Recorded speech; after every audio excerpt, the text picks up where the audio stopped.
Aunty ಆರ್ಯನ್ನ ಸ್ಕೂಲಿಗೆ ಬಿಡ್ತಾರೆ ಅಂತ ಹೇಳ್ತಿದಾರಲ್ಲ, ಅವರೇ ಬಿಡ್ಲಿ ಬಿಡು, ಆರ್ಯಂಗೂ ಅದು ಇಷ್ಟ ಆಗತ್ತೆ ಅಂತ ಸಂಗಮ್ ಇದನ್ನ ಹೇಳ್ತಾ ಡೈನಿಂಗ್ ಟೇಬಲ್ನಿಂದ ಗೆದ್ದ. ಇಂಚರಾಗೆ ಅವನಿಗೆ ಕೌಂಟರ್ ಡೈಲಾಗ್ ಹೊಡೆಯೋಕೆ ಯಾವುದೇ ಕಾರಣ ಆಗ್ಲಿ ಲಾಜಿಕ್ ಆಗ್ಲಿ ಸಿಗ್ಲಿಲ್ಲ. ಅವಳು ಸುಮ್ನೆ ಇರೋದ್ ನೋಡಿ ಮಾಲ್ತಿ, ಸೊ ಫೈನಲ್ ಆಗಿ ನಾನು ಆರ್ಯನ್ನ ಸ್ಕೂಲ್ಗೆ ಡ್ರಾಪ್ ಮಾಡ್ತೀನಿ, ನೀವ್ ಆರಾಮಾಗಿ ಆಫೀಸಿಗೆ ಹೋಗಿ ಅಂತ ಖುಷಿಯಾಗಿ ಹೇಳಿದ್ಲು. ಇಂಚರಾಗೆ ಕೆಲ್ಸ ಸಿಕ್ತು ಅನ್ನೋ ಖುಷಿ ಒಂದ್ ಕಡೆ ಆದ್ರೆ, ಮಾಲ್ತಿ ಆಂಟಿ ಇಂಚರ ಮತ್ತೆ ಆರ್ಯನ್ ಹತ್ರ ತುಂಬಾ ಕ್ಲೋಸ್ ಆಗ್ತಿದ್ರು. ಇಂಚರ ಎಲ್ಲಿ ತಾನ ಅವ್ರ ಮೇಲೆ ಬೇಡದೆ ಇರೋ ಜವಾಬ್ದಾರಿ ಎಲ್ಲ ಹಾಕ್ತಿದೀನಿ ಅಂತ ಅನ್ಕೊಳ್ತಿದ್ಲು. ಆದ್ರೆ ಮಾಲ್ತಿಗೆ ಇಂಚರ ಮತ್ ಆರ್ಯ ತಮ್ ಫ್ಯಾಮಿಲಿಗೆ ಸೇರ್ದವ್ರು ಅನ್ನೋ ಫೀಲ್ ಇತ್ತು. ಮತ್ ಆರ್ಯ ನೋಡೋಕೆ ಸಂಗಮ್ ತರಾನೇ ಇದಾನೆ ಅನ್ನೋ ಕಾರಣಕ್ಕೆ ಮಾಲ್ತಿಗೆ ಅವನ್ ಮೇಲೆ ಸ್ವಲ್ಪ ಪ್ರೀತಿ ಜಾಸ್ತಿನೇ ಇತ್ತು. ಅದಕ್ಕೆ ಆರ್ಯನ್ನ ಸ್ಕೂಲಿಗೆ ಕರ್ಕೊಂಡ್ ಹೋಗ್ಬರೋ ಜವಾಬ್ದಾರಿ ತಾನೇ ತಗೊಳ್ತೀನಿ ಅಂತ ಹೇಳಿದ್ಲು. ಇಂಚರ ಅದಕ್ಕೆಲ್ಲ ಇಲ್ಲ ಅನ್ನೋಕಾಗ್ಲಿಲ್ಲ. ಇಂಚರ ಇವತ್ತು ಆಫೀಸ್ಗೆ ತನ್ನ ಡಾಕ್ಯುಮೆಂಟ್ಸ್ ಫಾರ್ಮಾಲಿಟೀಸ್ನ ಮುಗ್ಸೋಕೆ ಹೋಗಿದ್ಲು. ಅವಳು ಇವತ್ತಿಂದಾನೇ ತನ್ನ ಕೆಲ್ಸದಲ್ಲಿ ಇನ್ವಾಲ್ವ್ ಆಗಿರ್ಬೇಕು ಅಂತ ಅನ್ಕೊಂಡ್ಲು. ಆದ್ರೆ ಅವಳು ಇಂಪಾರ್ಟೆಂಟ್ ಕೆಲ್ಸ ಬಂದಿದ್ದ ಅರ್ಧ ಗಂಟೆಲೇ ಮುಗಿದು ಹೋಯ್ತು.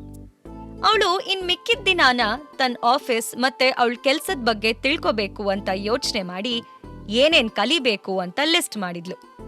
ಕಂಪ್ನಿ ಅವಳ ಹೆಸರನ್ನ ಟಾಪ್ ಎಂಪ್ಲಾಯಿ ಲಿಸ್ಟ್ ನಲ್ಲಿ ಇಟ್ಟಿದ್ರು. ಇಂಚರಾಗಿದ್ದ ಎಕ್ಸ್ಪೀರಿಯನ್ಸ್ ನೋಡಿ ಅವಳ ಮೇಲೆ ತುಂಬಾನೇ ನಂಬಿಕೆ ಇತ್ತು. ಇದು ಅವಳಿಗೆ ಒಳ್ಳೆ ಅವಕಾಶ ಮತ್ತೆ ಅದನ್ನ ಕಂಪ್ಲೀಟ್ ಆಗಿ ಉಪಯೋಗಿಸ್ಕೋಬೇಕು ಅಂತ ಅವಳು ಡಿಸೈಡ್ ಮಾಡಿದ್ಲು. ಇಂಚರ ತನ್ನ ಕೆಲ್ಸ ಶುರು ಮಾಡೋ ಮುಂಚೆ ಕಂಪ್ಲೀಟ್ ಆಗಿ ಪ್ರಿಪೇರ್ ಆಗ್ಬೇಕು ಅಂತ ಅನ್ಕೊಂಡ್ಲು. ಒಂದ್ ಕಡೆ ಕೂತ್ಕೊಂಡು ಅವಳ ಕಂಪ್ನಿ ಪ್ರೊಫೈಲ್ನ ಓದ್ತಾ ಇದ್ಲು. ಕಂಪ್ನಿ ಕ್ಲೈಂಟ್ಸ್, ಆಕ್ಟರ್ಸ್, ಆಕ್ಟ್ರೆಸ್ ಮತ್ತೆ ಅವ್ರ ಮ್ಯಾನೇಜರ್ಸ್ ಎಲ್ಲದನ್ನೂ ಡೀಟೇಲ್ ಆಗಿ ಸ್ಟಡಿ ಮಾಡಿದ್ಲು. ಒಂದ್ ನಿಮಿಷ, ಯಾರಿದು? ಆ ಲಿಸ್ಟ್ ಮಧ್ಯದಲ್ಲಿ ಇಂಚರಾಗೆ ಒಂದು ಫೇಸ್ ಅವಳನ್ನ ಗಮನ ಸೆಳೀತು. ಅವಳು ಆ ಪ್ರೊಫೈಲ್ನ ಪೂರ್ತಿ ಓದಿ ಶಾಕ್ ಆಗಿದ್ಲು. ಅವಳಿಗೆ ನಿಜವಾಗ್ಲೂ ರೋಹನ್ ಶೆಟ್ಟಿ ಪ್ರೊಫೈಲ್ ನೋಡ್ತಿದೀನಿ ಅಂತ ನಂಬೋಕಾಗ್ಲಿಲ್ಲ. ವೇಟ್ ವೇಟ್ ವೇಟ್, ಇವನು ಆ ಲವ್ ಅಂಡ್ ಹೇಟ್ ಶೋಲಿ ಲೀಡ್ ಹೀರೋ ಆಗಿ ಮಾಡಿದ್ದು ಅದೇ ರೋಹನ್ ಶೆಟ್ಟಿನಾ ಅಂತ ಇಂಚರ ರೋಹನ್ ಫೋಟೋನ ನೋಡ್ತಾ ಅವನ್ ಬಗ್ಗೆ ಮತ್ತೆ ಮತ್ತೆ ಡೀಟೇಲ್ಸ್ನ ಓದ್ತಿದ್ಲು. ರೋಹನ್ 23 ವರ್ಷದ Young and charming actor. Love and hate ಅನ್ನೋ ಒಂದ್ ಶೋ ಇಂದ ಅವನ್ ತುಂಬಾ ಫೇಮಸ್ ಆಗಿದ್ದ. ಈ ಹೆಸರು ಆಕ್ಟರ್ಸ್ ಲಿಸ್ಟ್ ನ ಟಾಪ್ ಅಲ್ಲಿ ಇರ್ಬೇಕಿತ್ತಲ್ವಾ? ಅಂಡ್ ಬ್ಯಾಡ್ ರೇಟಿಂಗ್ ಕೊಟ್ಟು ಬಾಟಮ್ ಲೈನ್ ನಲ್ಲಿ ಯಾಕೆ ಇಟ್ಟಿದ್ದಾರೆ ಅಂತ ಗೊತ್ತಾಗ್ಲಿಲ್ಲ. ಇಂಥ ಒಳ್ಳೆ ಆಕ್ಟರ್ನ ಇಟ್ಕೊಂಡು ಕಂಪ್ನಿ ಯಾಕೆ ಅವನ್ ಮೇಲ್ ಗಮನ ಹರಿಸ್ಲಿಲ್ಲ ಅನ್ನೋದು ಅವಳಿಗೆ ನಂಬೋಕಾಗ್ತಿಲ್ಲ. ಈ ಕಡೆ ಸಂಗಮ್ ಕೂಡ ತನ್ನ ಆಫೀಸ್ನಲ್ಲಿ ಒಂದು ಡಾಕ್ಯುಮೆಂಟ್ ಓದ್ತಾ ಕೂತಿದ್ದ. ಪಿಕೆ ಬಂದು ದಿ ಆರ್ಟ್ ಎಂಟರ್ಟೈನ್ಮೆಂಟ್ ನ ಫೈನಲ್ ಎಂಪ್ಲಾಯಿ ಲಿಸ್ಟ್ ಅನ್ನ ಸಂಗಮ್ಗೆ ಕೊಟ್ಟ. Sir, the art entertainment restructure ಆದ್ಮೇಲೆ ಫೈನಲ್ ಎಂಪ್ಲಾಯೀಸ್ ಲಿಸ್ಟ್ ಇದು, ನೀವೊಂದ್ಸಲ ನೋಡಿ ಅಂತ ಪಿಕೆ ಸಂಗಮ್ ಮುಂದೆ ಫೈಲ್ ಇಟ್ಟ. ಸಂಗಮ್ ತಕ್ಷಣ ಫೈಲ್ ತೆಗೆದು ಕಂಪ್ನಿ ಅಪ್ಡೇಟ್ಸ್ ಬಗ್ಗೆ ಓದ್ತಾ ಇದ್ದ. ಅವನ್ ಓದ್ತಿದ್ದಂಗೂ ಅವನ್ ಮುಖದಲ್ಲಿ ಟೆನ್ಷನ್ ಜಾಸ್ತಿ ಆಗ್ತಿತ್ತು.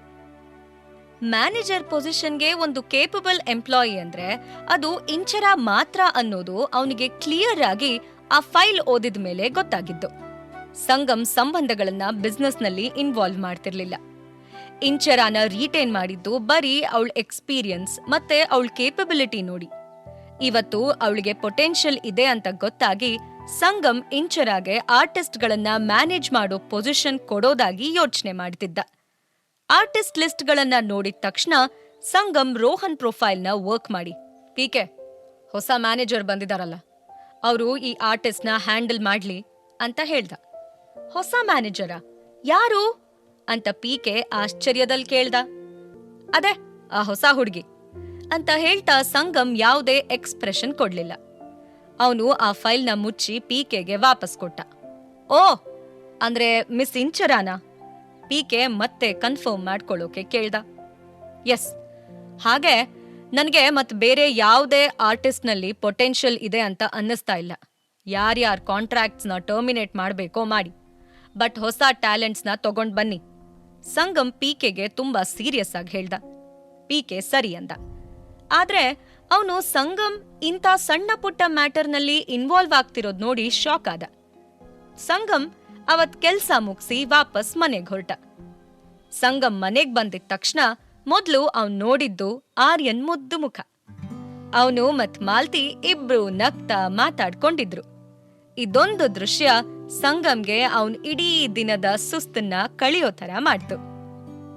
ಸಂಗಮ್ ಬಂದಿದ್ದನ್ನ ಆರ್ಯ ನೋಡಿ ಕೂಲ್ ಅಂಕಲ್ ಅಂತ ಸಂಗಮ್ ಹತ್ರ ಓಡ್ ಬಂದ.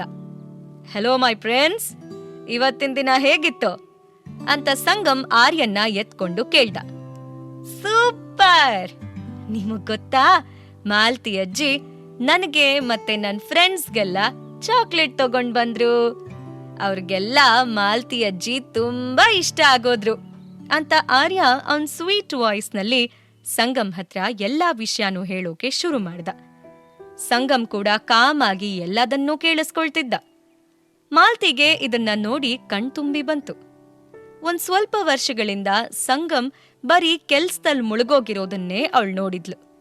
ಮೊದಲನೇ ಸಲ ಅವನು ಇಷ್ಟ ಆರಾಮಾಗೆ ಪ್ರೀತಿಯಿಂದ ಒಂದ್ ಮಗು ಹತ್ರ ಮಾತಾಡಿದ್ ನೋಡಿ ಅವಳಿಗೆ ಖುಷಿ ಆಯ್ತು. ಅದೇ ಹೊತ್ತಿಗೆ ಇಂಚರ ಕೂಡ ಆಫೀಸಿಂದ ವಾಪಸ್ ಬಂದ್ಲು. ಒಂದ್ ಕಡೆ ಅವಳು ಕೂಡ ಆರ್ಯ ಮತ್ತು ಮಾಲತಿ ಆಂಟಿ ಕತೆಗಳನ್ನ ಕೇಳಿ ಖುಷಿ ಪಟ್ರೆ, ಇನ್ನೊಂದ್ ಕಡೆ ಎಲ್ ಗೊತ್ತಿದ್ದು ಗೊತ್ತಿಲ್ದೇನೋ ಅವ್ರ ಮೇಲೆ ಜಾಸ್ತಿ ಹೊರೆ ಆಗ್ತಿದಾಳೇನೋ ಅಂತ ಅನ್ಕೊಂಡ್ಲು. ಇಂಚರ ಅವಳಿಗೆ ಮತ್ತೆ ಆರ್ಯಂಗೆ ಸಿಗ್ತಾ ಇರೋ ಪ್ರೀತಿನ ನೋಡಿ ಸರ್ಪ್ರೈಸ್ ಆದ್ಲು. ಮಾಲ್ತಿ ತುಂಬಾ ಹಚ್ಕೊಂಡಿರೋ ಆರ್ಯ ಸಂಗಮ್ ಮಗ ಅಲ್ಲ, ಬರೀ ಇಂಚರ ಮಗ ಅಂತ ಹೇಗ್ ಹೇಳೋದು ಅನ್ನೋದು ಅವಳಿಗೆ ಗೊತ್ತಾಗ್ತಾ ಇರ್ಲಿಲ್ಲ. ಆ ರಾತ್ರಿ ಹೋಟೆಲ್ನಲ್ಲಿ ಆಗಿದ್ದ ಇನ್ಸಿಡೆಂಟ್ ಆದ್ಮೇಲೆ ಅವಳು ಆರ್ಯನ್ನ ಬರೀ ಅವಳ ಮಗ ಅಂತ ಕನ್ಸಿಡರ್ ಮಾಡಿದ್ಲು. ಅವಳಿಗೆ ಅವತ್ತು ಯಾರವಳ ಜೊತೆಗಿದ್ದಿದ್ದು ಅಂತ ಗೊತ್ತಿರ್ಲಿಲ್ಲ. ಗೊತ್ತಾಗೋ ಅವಶ್ಯಕತೆನೂ ಅವಳಿಗಿಲ್ಲ. ಆದ್ರೆ ಅವಳಿಗ್ ಮಾತ್ರ ಸಂಗಮ್ ಮತ್ತೆ ಆರ್ಯನ್ ಮಧ್ಯೆ ಇರೋ ಸ್ಪೆಷಲ್ ಬಾಂಡ್ ಕಾಣಿಸ್ತಿತ್ತು. ಸಂಗಮ್ ಅವತ್ ರಾತ್ರಿ ಅವಳ ಜೊತೆಗಿದ್ದ ಅನ್ನೋ ಯೋಚನೆ ಕೂಡ ಅವಳ ಮನಸ್ಸಲ್ಲಿ ಬಂದಿರ್ಲಿಲ್ಲ. ಮಾರನೇ ದಿನ ಇಂಚರ ಕಂಪ್ನಿಲಿ ಎಲ್ಲ ಚೇಂಜ್ ಆಗಿ ಹೊಸದಾಗ್ ಶುರುವಾಗಿದ್ದ ಫಸ್ಟ್ ಡೇ ಆಗಿತ್ತು.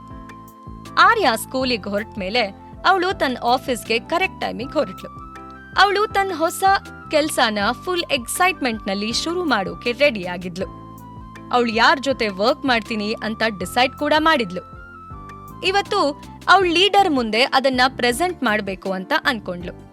ಆಫೀಸ್ ರೀಚ್ ಆಗಿದ ತಕ್ಷಣ ಅದು ಖಾಲಿ ಇದ್ದಿದ್ದನ್ನ ಇಂಚರ ಗಮನಿಸಿದ್ಲು. ಸುಮಾರು ಕ್ಯಾಬಿನ್ಗಳು ವೇಕೆಂಟ್ ಇದ್ವು.